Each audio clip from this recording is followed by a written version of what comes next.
So this is something you definitely do not see every day.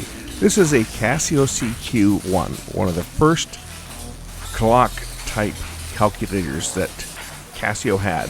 Sold by Radio Shack. I've had this thing, probably 50 years. Check out this little gadget from years gone by. There's a little Casio. This one's a, what is it? Can you read the model number off of it? Computer Quartz CD1, it looks like, or CQ1.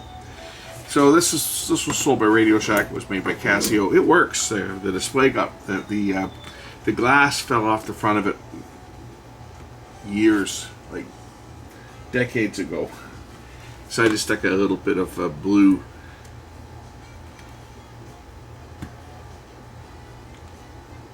gel on there to give the display a blue color. It still works, this thing, believe it or not.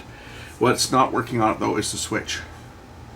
Sometimes the switch, like for example stopwatch, gotta kind of hold it. So I thought maybe we'll take this apart and fix the switch. This thing actually still works though. It's got the right time on it. It's off by a day though because the calendar only goes up to 1999, so it thinks it's 1922, which would make today's date a Thursday when it's actually a Wednesday. So it's off by one day because the Y2K bug would have affected this one. But it's kind of neat, and you can plug it into power. Well, I think the power jack's broken on there, but if you had the 1.5 volt adapter, it would display the time all the time. But just a kind of a neat little collector's item. This used a couple different batteries in it. It used a AA battery for the display, and it used a couple of silver oxide batteries for the clock. Now if I could only get the battery cover off, it's on there pretty tight. Come on, pop open. We got a rechargeable battery in here just for testing. But here are the two little batteries it uses. It uses two little, and see, this is also not broken. It uses two little silver oxide batteries that are used. I think actually these are alkaline batteries. The original ones were silver oxide, but I bought alkaline for it now because you can't get silver oxide or mercury batteries anymore. They've banned them. So now we use alkaline, but they're equivalent. Let's see how this thing comes apart. There's no screw in it. The screw is missing, so I should just be able to pop it apart. I want to get to that switch, see if I can fix the switch.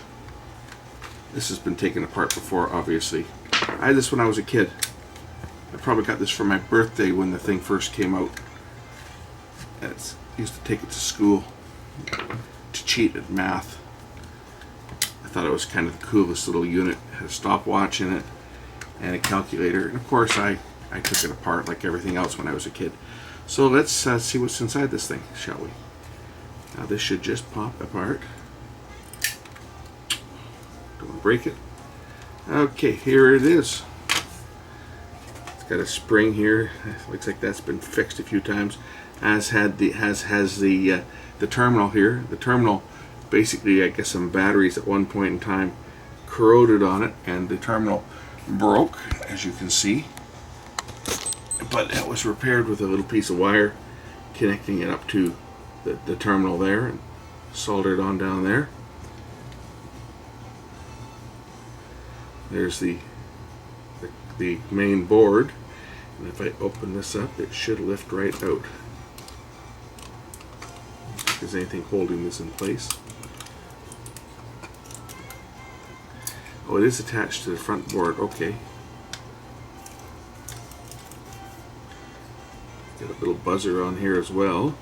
I guess what I need to do is I need to get into this circuit board because I need to repair the switch on the front. So I'm just going to bend that down a bit. I don't want to break the wires. And I'm going to have to remove these fine little screws to open up this board and see if we can clean up the switch and fix the contact so that it always works.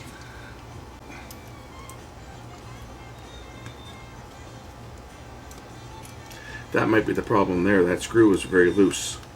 So it might not be a switch problem at all. It might have just been the screw was loose. Oh, well, it's tight now. But it might have just been the screw was loose. We'll clean it anyway. What the heck? Take out the screws.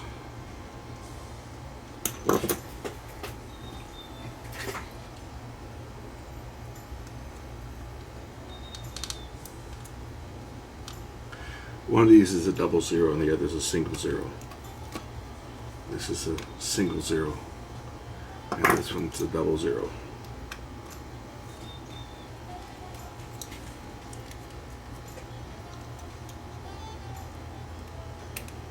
The chances are these buttons, I think they've got a rubber, probably got a rubber keypad behind them, so I don't want to tilt it too much. I don't want the buttons to fall out if they are discrete little buttons. I don't want them to fall out of the cabinet when I take off the circuit board. So let's just lift it up.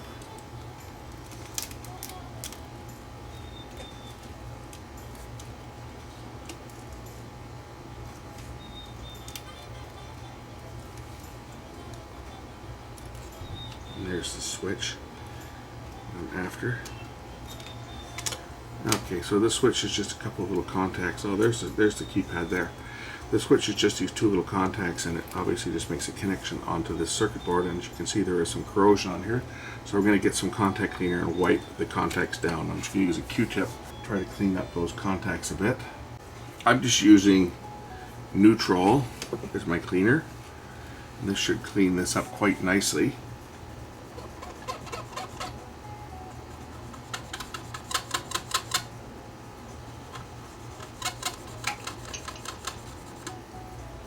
Yeah, I could use deoxit, but this time I figured I would use Neutral. It does a good job. Although those contacts look to be pretty oxidated, but it'll clean them up. I'll do the same thing for the switch down here. We'll clean up these contacts and maybe increase the spring tension just a little bit on them by just bending them up just a little bit. I don't want to put too much tension on them because I don't want to damage them. But we'll just bend them up just a little bit. Okay.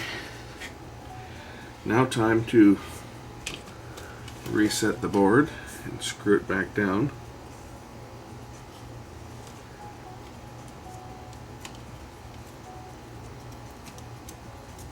Board goes in just like that.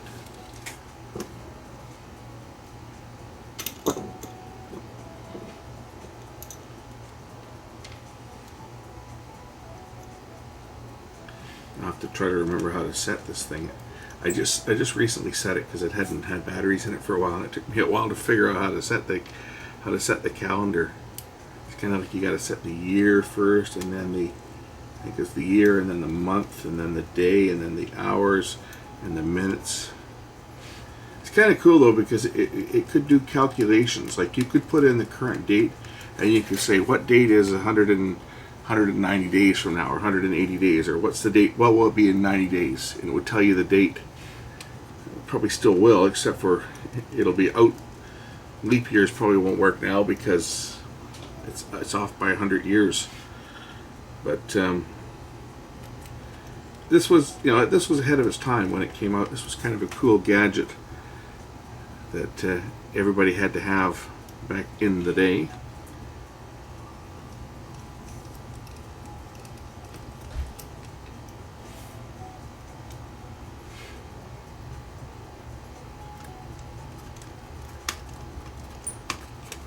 I think that's all the screws. Yeah, that's all the screws. Clean off this dust while we're at it.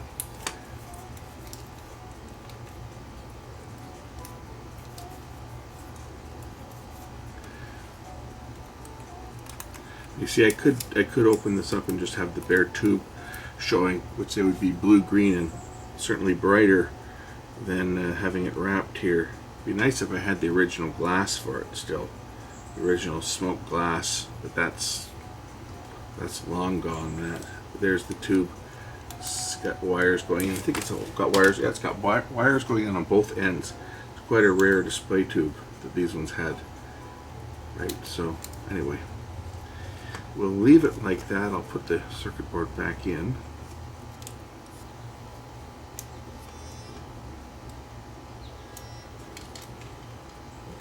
Just kind of snaps in place. There's a little buzzer here that has to fit in place.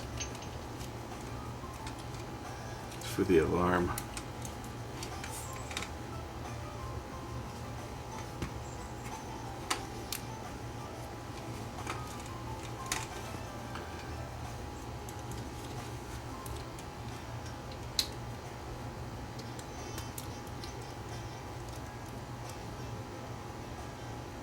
Quartz crystal right there for the clock.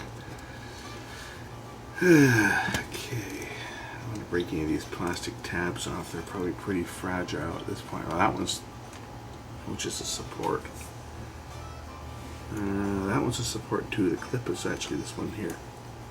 It's just the one clip. There it is. That's how it goes in. These other ones are just supports that hold it in place. It's actually only clipped in on one side, and then the cover goes on like that, or the base goes on like that.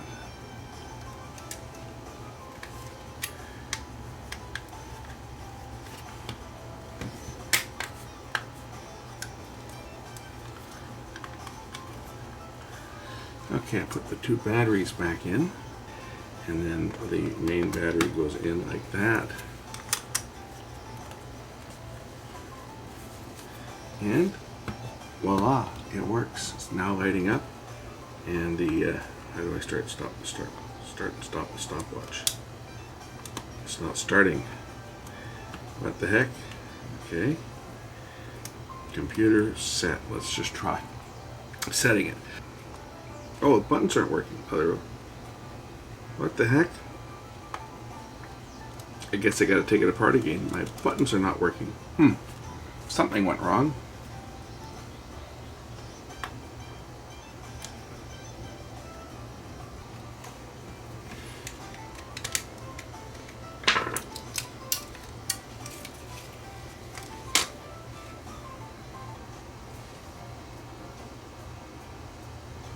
This is a little transformer and power supply for the high voltage for the fluorescent display.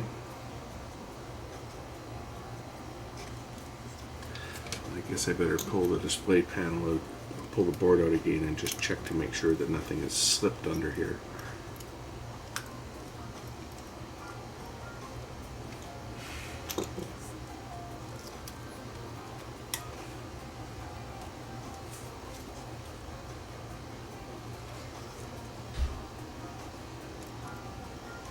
Oh, okay, where is the rest of the... Looks like one of the pads is fallen off. You know what's happened? I can see what's happened right now. There's a piece missing. Obviously the carbon pad under here is slipped. Or has it? Because the other buttons don't have anything on them. Oh, I know what happened. This slipped.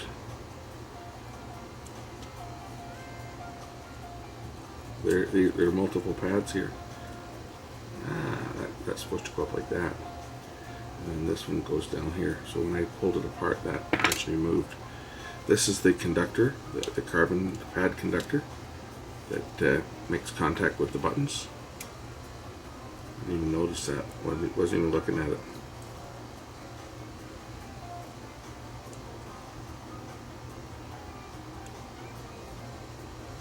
That sits on like that.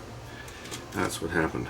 See, when you push the button down, it pushes on this carbon, which makes a connection on the board over here onto the contacts. So that slipped out of the way, and half the buttons weren't making a connection. I forget exactly how old this thing is, but this thing's probably getting, it's got to be from this back in the 70s. I think this is well before the 80s. This is probably late 70s, 77, 76, 75, somewhere in there. Somebody will know. I don't know. I don't remember. It was a long time ago. You should go look at my old Radio Shack catalogs. Believe it or not, I've got all the old Radio Shack catalogs going all the way back to, well, I don't know, when I first started visiting Radio Shack when I was a kid. I remember getting kicked out of Radio Shack once. Believe it or not, I got booted out of Radio Shack. I would have been 16, I think. Yeah, I'm pretty sure I was 16. I went in with a friend, and we used to hang out at one of the Radio Shacks. There was one in Richmond, the original one actually. And I went in there with a friend, and we would have been probably, I guess, probably 16, because I was driving. I had my car. And anyway, we went into Radio Shack, and the guy comes up, can I help you? Oh, we're just looking. We're looking at stuff. We're looking at police scanners and all that type of stuff, right? You know what? I forgot this. I got to take it off again. Forgot that. Anyway, the guy said, you can leave the store. And it's like, what do you mean you can leave the store? We were looking at stuff to buy and just drooling over stuff. Probably CB radios and police scanners and stuff. Anyway, the guy comes out and he says, yeah, you guys, you can leave the store. And it's, why? And his response was, because I don't have time to babysit you. He was accusing us of stealing before we even got in the door. Like, as soon as we walked in the door, didn't even get in the store by 10 feet. And he told us we had to leave. So, of course, my friend and I were like, you can't kick us out. We haven't done anything. We're here to buy something. And anyway, next thing you know, the cops show up, and the cops say, yeah, you guys got to go. Like, what do you mean we got to go? We haven't done anything. And the cop was, well, you haven't done anything, but he doesn't want you in the store. You got to leave his store. You don't have a right to shop there. If he doesn't want you in the store, if he doesn't want to sell you anything, then you got to go. And that was the end of that. I never went back to that Radio Shack. I did, however, make a point of going in there one time and letting him know that after I bought something expensive at Radio Shack, probably a stereo, that what he could have sold me, and he didn't. And that would have been, I think, probably 1979. And the guy that was with me was featured in one of my videos a few years ago. He ended up working for the Environment Canada as a weather forecaster, weather technician, I guess they call them. And he shot a video up at Cape St. James. He had a camera. I sent him a tape up there, and it was one of the guys that had a camera, and he sent me a tape showing me the weather station that he was working at. He was up there for like months at a time, and I found this tape and I edited it and put it up, and all his old friends that he worked with up there found it and watched it. If you look on my channel, if you look up weather station, you'll see it. And that was the guy that was with me when we got the boot from Radio Shack. I still remember that to this day. Never been kicked out of a store in my life except for that one. The guy kicked me out, wouldn't even let me go in and buy anything.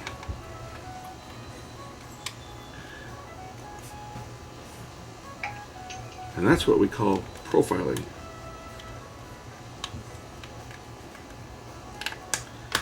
We'd call that age profiling. He put all teenagers in the same bracket, kicked us all out. Okay, now let's set this thing. Computer, there we go. Now the buttons work. Okay, set. How this thing is set is 22 date, 7 date, 20 date, and then 6 time, 26 time, push the plus for PM. That's it. Press the start stop, and that starts it. So now, now I got the right time. See the date, the 20th. It says it's Thursday. It's flashing Thursday, but it's not. It's Wednesday. 6:27. Now the stopwatch works. It doesn't cut out. Times in hours, minutes, seconds, and tenths of seconds, and it'll just keep going.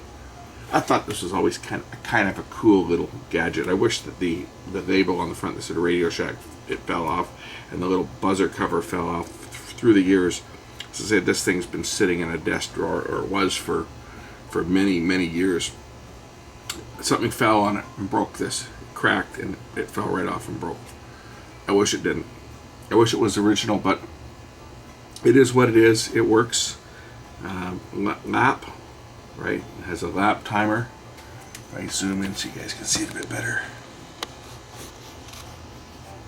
And then whenever I release the lap, it'll just continue on from, it's also been, see, stop it for the lap, it's continue to run, stop, and then it'll clear it as all clear.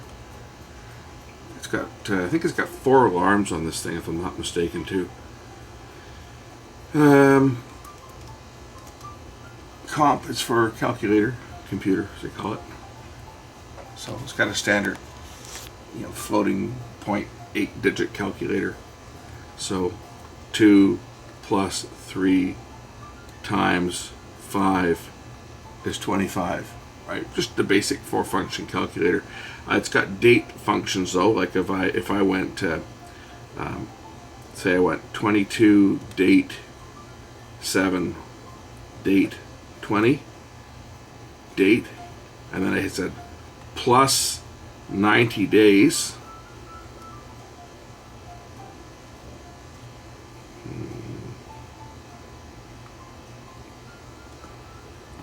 I think I did that wrong. 22 7 20, and then I hit plus 90 days, and it'll tell me that it's going to be October the 18th in 90 days.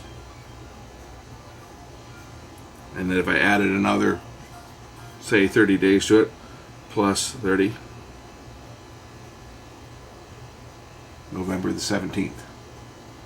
It'll do time calculations too. So if I clear it, and I do, say I put in the time, if I put in 6:30, 6 time 30 time, right, so 6 hours, 30 minutes, and 0 seconds, plus, say, 0, 35, 12. I did that wrong. Forget how to do it. But you could do time calculations. You could add or subtract minutes from current time to figure out what time it would be. Look up the manual on it. Tells you how to set the alarm. See, it says, it's even got how to set the clock here, although it's kind of worn out. Maybe that tape would come off there and you can read it. But anyway, I figured it out. But set the alarm. Say you set it for 6:30, and you would hit 6 time 30 time, and then alarm 1, 2, 3, or 4. So for example, if I wanted to set this thing to go off at 6:32, I could go to set, and I could go 6 time 32 time alarm 1, and that should beep when it gets to 6:32 if I've set it right. Oh, you know what? I didn't set the AM PM.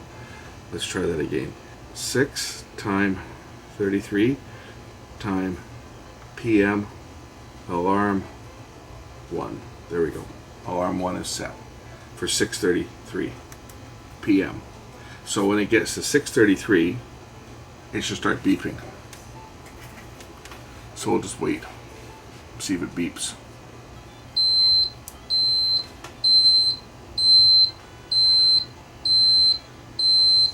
Now if I had it set for alarm 2 or alarm 3 or alarm 4, it would go beep beep, beep beep, or beep beep beep, beep beep beep. But that's that, and then if you press the alarm key to cancel it. So 4 alarms, each one it counts the number of beeps for which alarm you've set. That is the little Casio CQ1. I forget what Radio Shack sold theirs under, but anyway, that's it. Relatively rare today. Thanks for watching.